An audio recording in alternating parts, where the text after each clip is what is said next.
Theory is helpful, but wisdom is lived. Let's start by defining some of those labels so that we don't get it confused. Let's start with information. Information is based on facts, data, and names. Theory, these are models and maps that explain how things might work by using that information. While experience is embodied encounters with reality. What actually happens to you, what happens to your body, what happens to your heart. Wisdom is integrated judgment born from repeated and reflected experience. It knows context, it knows timing, it knows limit and consequence. And here's why experience produces wisdom and theory alone doesn't. Number one, embodiment. Real situations live in your body and nervous system, not just in your head. Your nervous system learns patterns that a book cannot print into muscle memory. Number two, consequences teach differently.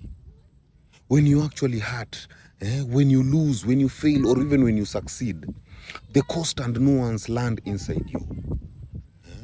That gravity reshapes priorities and values. Number three, context sensitivity.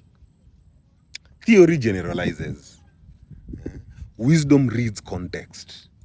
Two similar problems can require opposite responses. It is wisdom that discerns which. Number four, emotional calibration.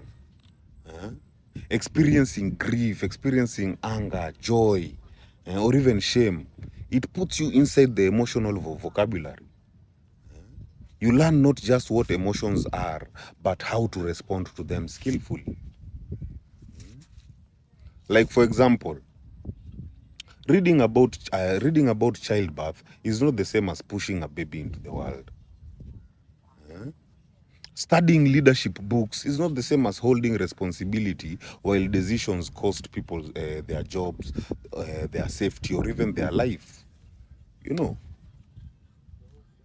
Knowing forgiveness is healthy is not the same as forgiving the person who keeps hurting you without boundaries.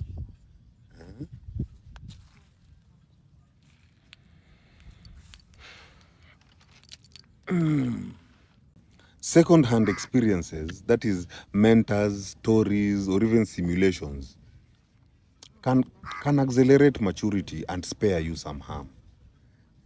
But they rarely replace the deep calibration that only direct consequence and repeated practice provide. They are shortcuts. They are useful but partial. My people, heal. Heal.